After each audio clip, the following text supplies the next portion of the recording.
Hello, good morning. मैं Lokesh Chaudhary, chemistry lecturer. आप सबका ऑनलाइन क्लासेज में स्वागत है।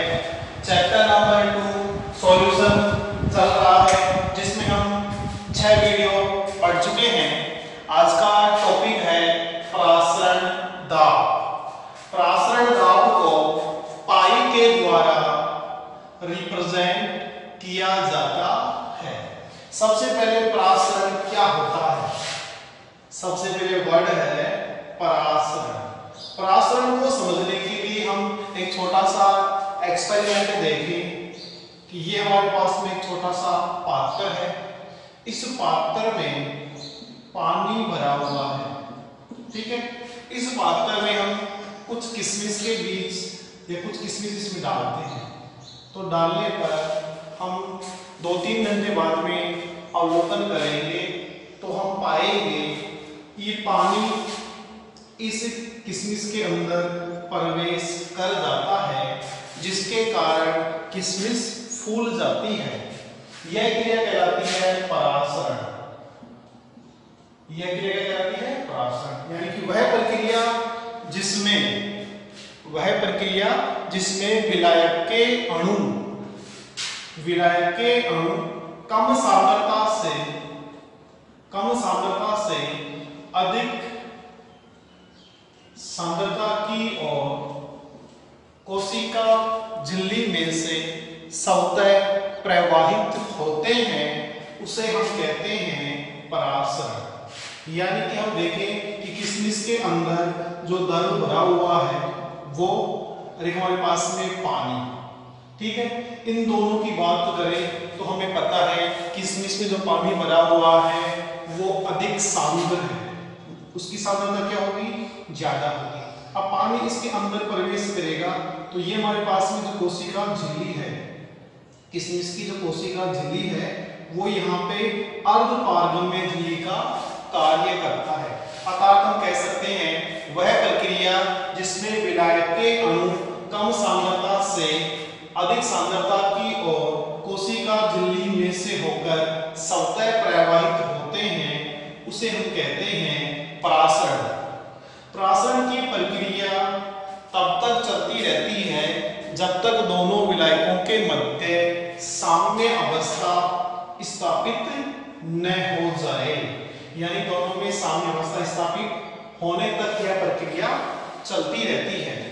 फॉर एग्जाम्पल हम बात करें, जैसे हमारे पास में सूखे मटर है, किशमिश है, या आरबीसी है, या चने हैं इत्यादि को पानी में डालने पर वो 2-3 घंटे बाद में स्वतः फूल जाते हैं।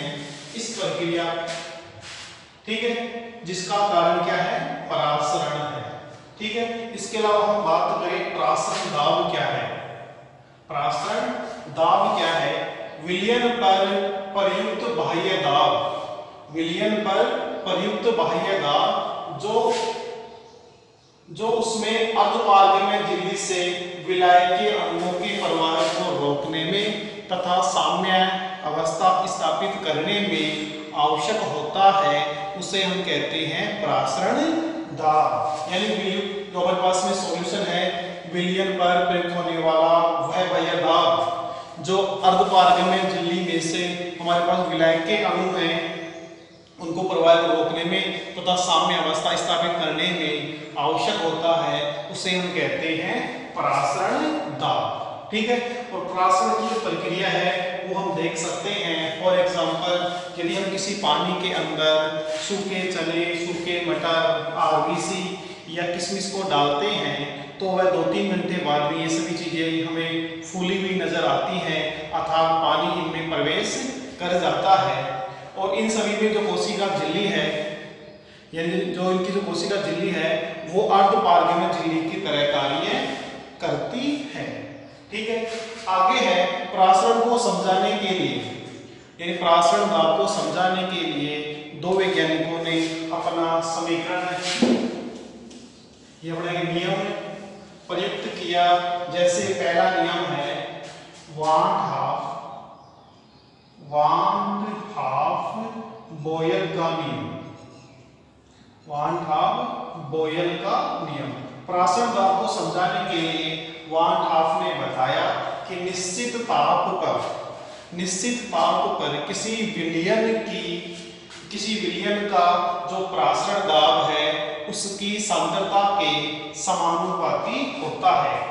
यानी वान हाफ के अनुसार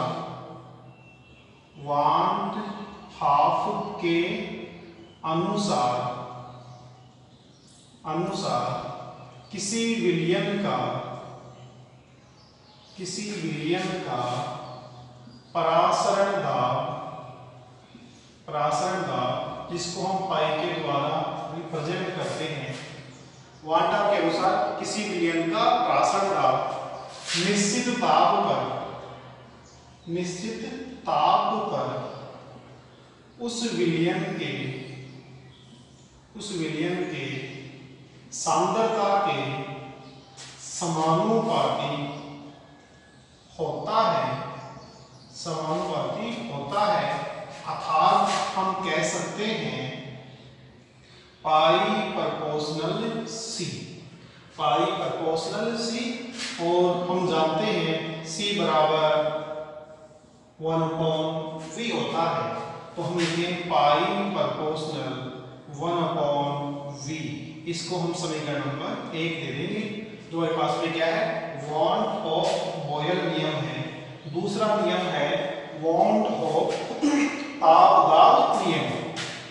वॉन ऑफ ताप दाब नियम, यह भी परासरण दाब को समझाने के लिए एक नियम दिया गया, जिसके अनुसार कहते हैं कि निश्चित सांद्रता तथा तन्यता पर विलयन का परासरण दाब उसके परम ताप के समानुपाती होता है। वान हाफ के अनुसार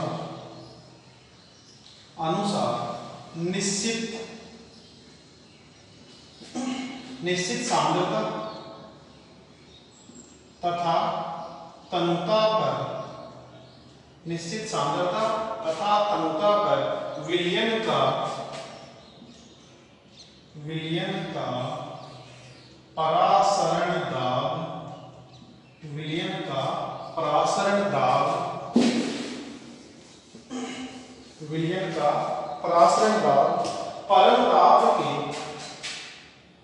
परम ताप के समानुपाती होता है। अर्थात हम कह सकते हैं पाई प्रोपोर्शनल T। ठीक है, समीकरण 1 व 2 की तुलना करने पर समीकरण 1 व 2 से, तो यहाँ पे क्या हो जाएगा, पाई प्रोपोर्शनल T/V। ठीक है, प्रोपोर्शनल बढ़ाने के लिए मैं कांस्टेंट लेंगे, पाई बराबर STV। ठीक है, S यहाँ पे क्या है, S बराबर विलयन स्थिरांक है जिसका मान आरएनएस गैस स्थिरांक के आंतरिक मान के समान होता है। ठीक है, अब इसका पक्षांतरण करें, पाई V बराबर ST। ठीक है, अब S बराबर हम यहाँ पे R ले सकते हैं, S बराबर यहाँ पे क्या है, R है, तो पाई V बराबर RT। अगर हमारे पास में N मोल हेतु, ये हमारे पास एक के लिए है, N मोल हेतु परासरण दाब, तो हम यहाँ क्या लेंगे, N लेंगे, पाई V बराबर NRT और पाई बराबर N/V RT। N/V बराबर होता है C यानी सांद्रता, तो पाई बराबर CRT। पाई का मतलब है परासरण दाब, C बराबर विलयन की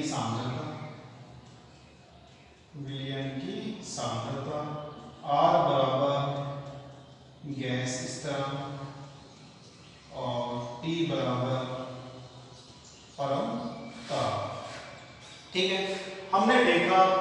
प्रासरण दाब है, प्रासरण क्या होता है, प्रासरण के एग्जाम्पल क्या है, प्रासरण की डेफिनेशन क्या है, प्रासरण को समझाने के लिए दो वैज्ञानिकों ने अपने मत प्रस्तुत किए जिन्हें हम प्रासरण दाब के नियम कहते हैं।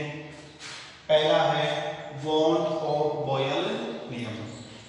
वॉन और बॉयल नियम के अनुसार ये है कि किसी विलयन का प्रासरण दाब जो फाई का मान है वो निश्चित ताप पर उस विलयन की सांद्रता के समानुपाती होता है। अर्थात हम कह सकते हैं कि पाई प्रोपोर्शनल सी, यानी पाई प्रोपोर्शनल जो सी है, सी का मान लिख सकते हैं 1/v। ठीक है, पाई प्रोपोर्शनल 1/v, इसको हम समीकरण नंबर 1 दे देंगे। फिर है वॉन ऑफ ताप दाब का नियम, यानी वॉन ऑफ का ताप दाब का नियम है। इस नियम के अनुसार निश्चित सांद्रता तथा तनुता पर विलयन का प्रासरण दाब परम ताप के समानुपाती होता है, पाई प्रोपोर्शनल टी। यानी पाई हमारे पास में क्या है, प्रासरण दाब, टी क्या है, परम ताप। समीकरण 1 और 2 का हम कंपेरिजन करेंगे तो हमारे पास में ये वाली इक्वेशन आ जाएगी, pi proportional T upon V. Proportional को लाएंगे हमने ऐसे, यहाँ पे क्या लिया है, विलयन स्थिरांक है जिसका मान गैस स्थिरांक का जो मान है उसके बाद उसकी क्या होती है, वैल्यू होती है। एस बराबर हम आर भी लिख सकते हैं। ठीक है, इसको हमने यहाँ पे लिया पाई इंटू वी बराबर एस इंटू टी। ठीक है, एस के साथ हमने क्या लिख दिया, आर लिख दिया। अगले समय हमारे पास में 1 मोल के लिए प्रासरण दाब है, अगर हमारे पास में n मोल अणु हो उनके लिए प्रासरण दाब देखेंगे तो हम यहाँ पे क्या लेंगे, n में लेंगे, v को हम लाएंगे n अपॉन v क्या होता है, c। ठीक है, तो पाई बराबर सी आर टी, और पाई बराबर सी आर टी से हम किसी विलयन के लिए हम प्रासरण दाब ज्ञात कर सकते हैं, जिसको हम एक एग्जांपल के रूप में देखेंगे, यानी न्यूमेरिकल के द्वारा इसको हम देखेंगे। अब देखो न्यूमेरिकल है 27 डिग्री सेंटीग्रेड ताप पर यूरिया के m/10 विलयन का प्रासरण दाब ज्ञात कीजिए, जिसके लिए आर की वैल्यू है 0.0821 वायुमंडलीय kelvin inverse mole inverse. T हमारे पास में है, टी कितना है, 27 डिग्री सेंटीग्रेड है। हमें कैपिटल टी ज्ञात करने के लिए हम केल्विन में कन्वर्ट करेंगे, 273 प्लस 27 यानी कि 300 केल्विन यहाँ पे टेम्परेचर है। सी है 1/10 मोल, 1/10 मोल है। आर का मान है 0.0821 वायुमंडलीय केल्विन इनवर्स मोल इनवर्स। तो ज्ञात करने के लिए प्रासरण दाब पाई का मान हमें ज्ञात करना है, पाई बराबर सी आर टी। तो पाई बराबर सी का मान 1/10 मोल इंटू आर की वैल्यू है 0.0821 atmosphere kelvin inverse mole inverse into 300 kelvin. Kelvin से केल्विन कैंसिल, मोल से मोल कैंसिल। पाई बराबर 1/10 गुणा, इसका हम पॉइंट हटाएंगे तो 821.1 और इसके साथ में 4 जीरो लगा देंगे इंटू 300। 1 जीरो से 1 जीरो कैंसिल, 1 जीरो से 1 जीरो कैंसिल। ठीक है, तो पाई बराबर 821 गुणा 3/1000 गुणा करेंगे, 3 एकम 3, 3 दून 6, 8 3 24/1000। तो पाई बराबर 2.463 एटमॉस्फेयर वायुमंडलीय। यानी कि हमारे पास में जो हमारे पास में न्यूमेरिकल दे रखा है उसका प्रासरण दाब बहुत ही आसानी से हम ज्ञात कर सकते हैं। 27 डिग्री सेंटीग्रेड ताप पर यूरिया के m/10 विलयन का प्रासरण दाब ज्ञात करना है। ठीक है, जिसके हमारे पास टी का मान डिग्री सेंटीग्रेड में है, इसको केल्विन में बदलने के लिए इसमें 273 हम ऐड कर लेंगे, तो 300 केल्विन आ गया। सांद्रता m/10 यानी 1/10 मोल, r की वैल्यू में दी हुई है, ठीक है। पाई का मान ज्ञात करना है, पाई बराबर CRT, C का मान रख लेंगे, R का मान रख लेंगे, T का मान रख लेंगे, जीरो काट देंगे, 3 से गुणा करके 1000 का मान दे देंगे। पाई बराबर 2.463 वायुमंडलीय, ठीक है।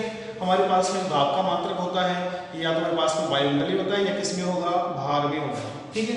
नेक्स्ट है प्रासरण दाब व विलय के अणुभार में संबंध। अब प्रासरण दाब का फॉर्मूला क्या होता है, पाई बराबर CRT, पाई बराबर CRT होता है, और C का मतलब हमने लिया था N/V, ठीक है। अब यहाँ पे N है, N के आधार पे N का वैल्यू है, N बराबर विलय का भार बटे विलय का अणुभार, ठीक है। तो विलय के भार को हम WB वेट फॉर यानी B हमने किसके लिया था, विलय के लिए, तो विलय का भार M मतलब बस अणुभार, विलय का अणुभार से हटा देंगे, तो पाई बराबर N की वैल्यू है WB बटा NB गुणा RT/V। अगर हमें NB का मान ज्ञात करना है, NB का हमारे पास में क्या है, विलय का अणुभार बराबर ज्ञात करेंगे, तो NB वहां चला जाएगा और पाई नीचे आ जाएगा, तो WB बटा पाई इंटू R/T/V। इस फॉर्मूले की सहायता से हम विलय का अणुभार ज्ञात कर लेंगे, तो हमारे पास में नेक्स्ट न्यूमेरिकल उसके द्वारा सॉल्व करते हैं। तो न्यूमेरिकल आगे है,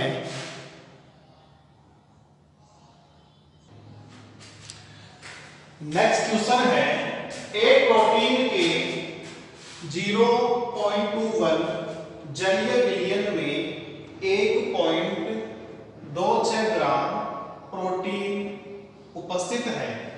300 केल्विन ताप पर इस विलयन का प्रासरण दाब 2.57 इंटू 10⁻³ भार पाया गया।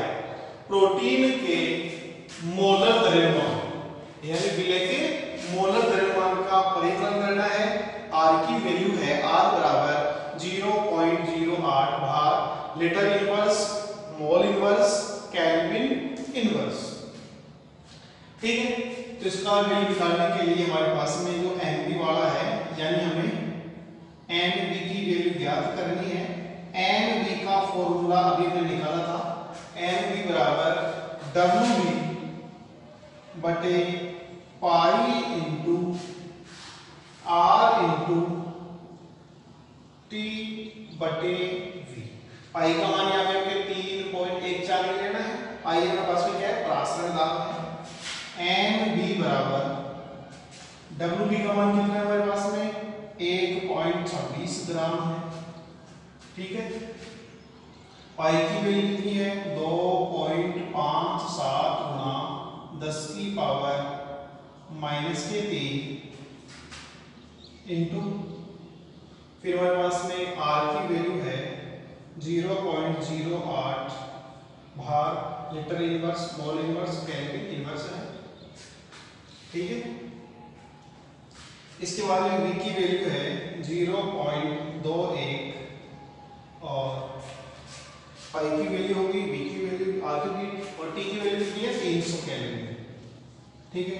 केल्विन से केल्विन कैंसिल हो जाएगा, उसको हम बाद में सॉल्व कर लेंगे। आगे है NB बराबर, सबसे पहले 1.26 है, इसका पॉइंट डालेंगे 126 बटे 257, दोनों का पॉइंट डाल लिया हमने, 100 × 100, इसका पॉइंट है 100, यहाँ पे 100 ले लेंगे, इसके साथ उसकी पावर 3 है, उसको ऊपर ले लेंगे, फिर हमारे पास में 8 बटा इसको ले लेंगे 100 में, फिर हमारे पास में 100/21 इंटू 300 और 10⁻3, ये माइनस वाली है, इसको ऊपर प्लस की ले लेंगे, ठीक है। 100 से 100 कैंसिल, इस 100 से ये 100 कैंसिल हो जाएगा, फिर हमारे पास में 21 की 126 हो जाएगी, तो एम बी बराबर 6 इंटू 8 इंटू 300 इंटू 10 की पावर 3 बटा 257, 8 से 48, 300 को हम 48 से गुणा करेंगे तो 0 0 8 की 24 और 14,400 में हम 257 का भाग देंगे तो लगभग मान आएगा 56.031 इंटू 10 की पावर 3 और आगे हमारे पास में ग्राम लीटर मोल इनवर्स में हमारे पास में इसकी वैल्यू आ जाएगी, एमबी का मान आ जाएगा। ठीक है, ये हमारे पास में प्रासरण था। अब हमारे पास में देखो विलियम समपरासरी हो सकता है। समपरासरी विलियन क्या होता है? समपरासरी विलियन नाम से स्पष्ट है, सम यानी समान, परासरी यानी वह विलियन जिसका जो प्रासन क्या हो समान हो, प्रासन दाब क्या हो समान हो, उसे हम कहते हैं समपरासरी विलियन। ठीक है, यह वे कहते हैं कि हमारे पास में ऐसे वे दो विलियन जिनको किसी हमारे पास में अर्धपारगम्य झिल्ली से पृथक करने पर विलायक के अणु का बहाव नहीं होता, क्योंकि ऐसी स्थिति के अंदर दोनों विलायकों की सांद्रता क्या रहेगी? समान होगी। ठीक है, यानी प्रासन की नियमों में क्या होगी? समान होगी, समपरासरी कहलाएगा। इसके अलावा हमारे पास में हो अति परासरी विलियन। अति यानी अधिक। यदि हमारे पास में दो भिन्न भिन्न प्रासरण दाब वाले विलियनों में वह विलियन जिसका प्रासरण दाब दूसरे विलियन के सापेक्ष उच्च होता है उसे हम कहते हैं अति परासरी विलियन।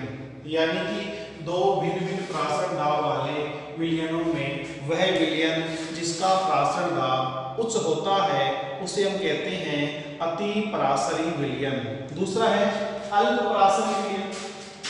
अल्प परासरी विलियन, अल्प यानी कम, वही लगेगा पास में दो भिन्न भिन्न प्रासरण दाब वाले विलियनों में यदि वह विलियन जिसका प्रासरण दाब दूसरे विलियन के सापेक्ष निम्न होता है उसे हम निम्न परासरी या अल्प परासरी विलियन कहते हैं।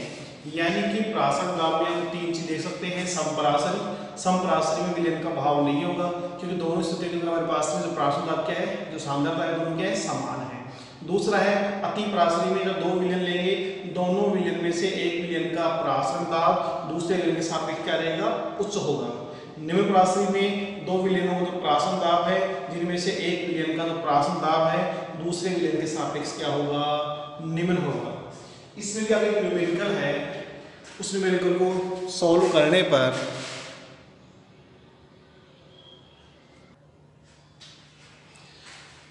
नेक्स्ट क्वेश्चन है 4% यूरिया विलियन, 4% यूरिया विलियन एक अन्य कार्बनिक यौगिक A के 12% विलियन का समपरासरी है।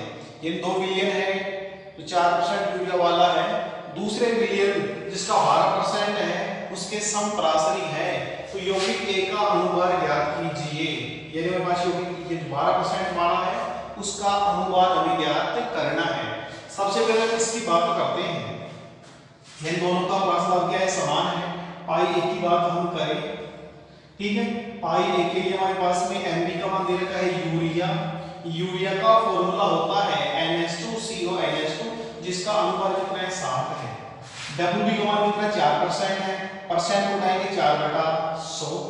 ठीक है, फिर हमारे पास में जो V का मान है, V का मान उसको जो V है हमारे पास में, मान हमारे पास में जो V है वो 1 मोल है, इसको लीटर, जो हमारे पास में 1 ml है उसको हम लीटर में कन्वर्ट कर लेंगे, 1000 का भाग दे लेंगे।